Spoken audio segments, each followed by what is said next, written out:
जय माता दी दोस्तों, कैसे हैं आप सब। दोस्तों बात कर रहे हैं 24 और 25 अगस्त की कि ये 2 दिन मकर राशि वालों के लिए कैसे रहने वाले हैं।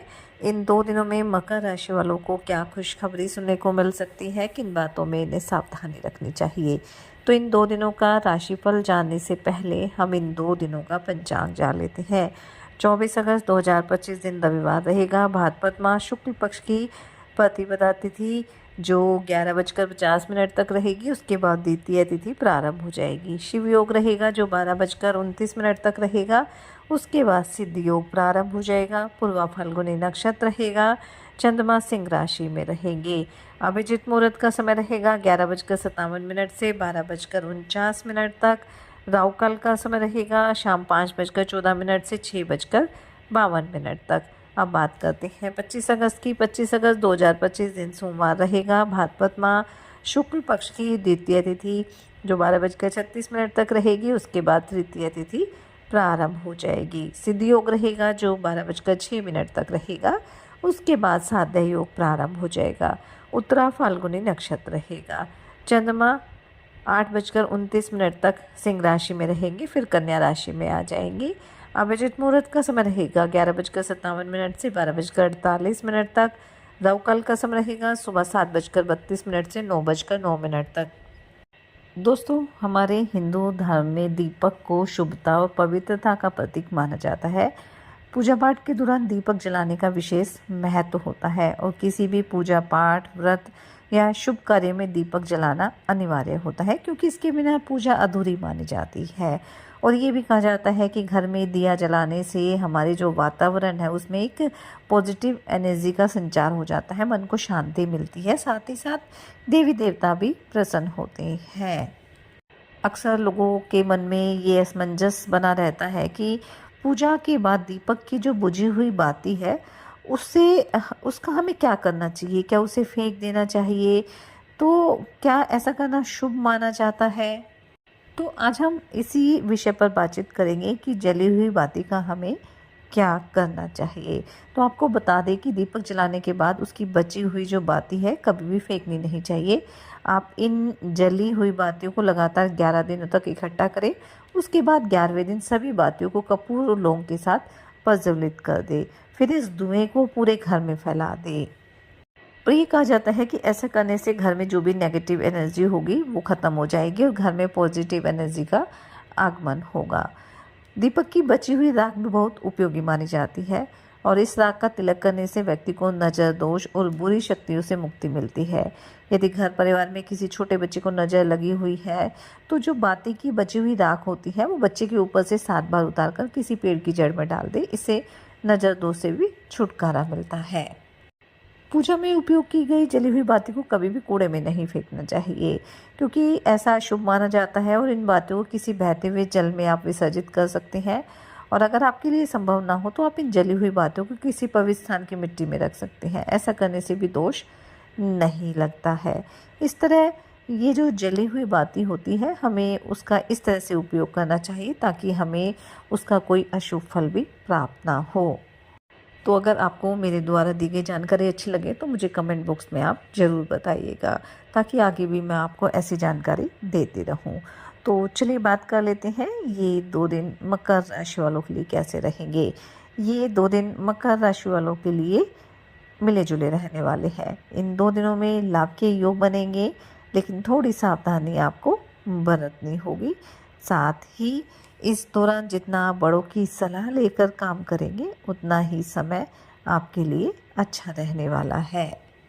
इन 2 दिनों में आप काफ़ी मेहनती रहेंगे, आपके निर्णय लेने की क्षमता भी काफ़ी अच्छी रहेगी और जो भी निर्णय लेंगे आपका सटीक साबित होगा। वहीं कारोबारियों के लिए 2 दिन काफ़ी अच्छे रहेंगे। अगर आपने किसी योजना में धन लगाया था तो उसमें उम्मीद से ज़्यादा लाभ मिलने की संभावना रहेगी। आर्थिक पक्ष भी मजबूत रहेगा, धन लाभ होने की भी संभावना रहेगी, जिससे मन आपका काफ़ी प्रसन्न रहेगा।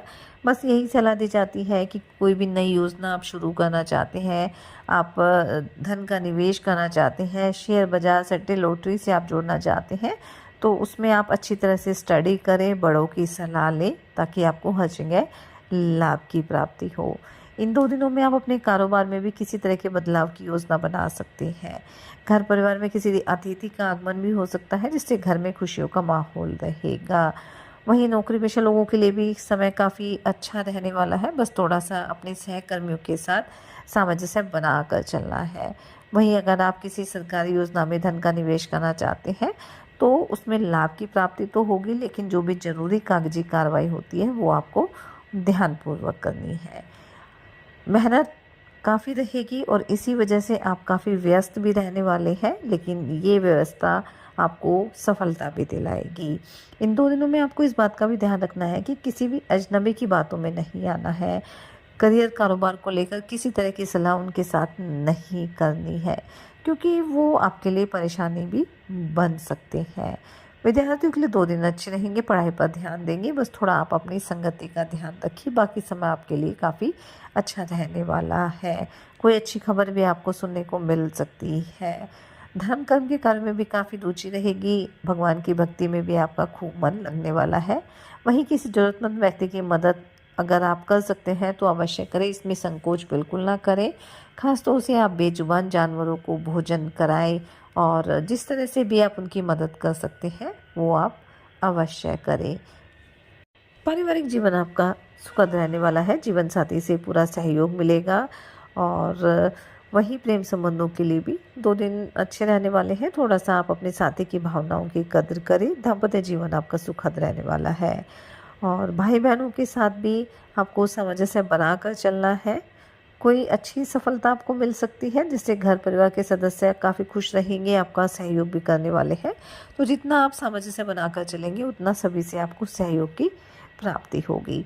जो जातक बेरोजगार हैं, नौकरी के लिए इधर-उधर भटक रहे थे, तो उन्हें भी कोई अच्छी खबर सुनने को मिल सकती है। कोर्ट कचहरी से संबंधित कोई मामला आपको परेशानी दे रहा था, तो वह दूर हो जाएगा। आपकी आय के सोर्सेज बढ़ेंगे और इससे भविष्य में भी अच्छे खासे लाभ आपको मिलने वाले हैं।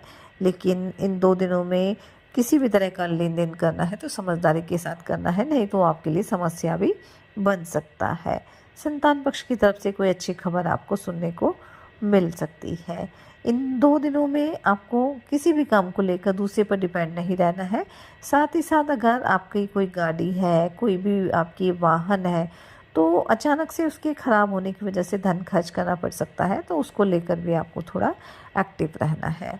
तो कुल मिलाकर हम कह सकते हैं कि ये जो 2 दिन है वो मकर राशि वालों के लिए मिले-जुले रहेंगे, लाभ के योग बनेंगे, इसलिए इस समय का फ़ायदा उठाएँ, मेहनत करें, अपने प्रयास जारी रखें, साथ ही सच्चे मन से आप ईश्वर आराधना करें, हनुमान जी और शनिदेव की आराधना करें, हनुमान चालीसा का पाठ ज़रूर करें, अपनी सामर्थ्य अनुसार गरीब और असहाय लोगों की मदद करें, इससे आपके जीवन में सदैव खुशियाँ बनी रहेगी। ये 2 दिन आपके लिए मंगलकारी रहे, शुभता भरे रहें, इसी मंगल कामना के साथ जय माता दी।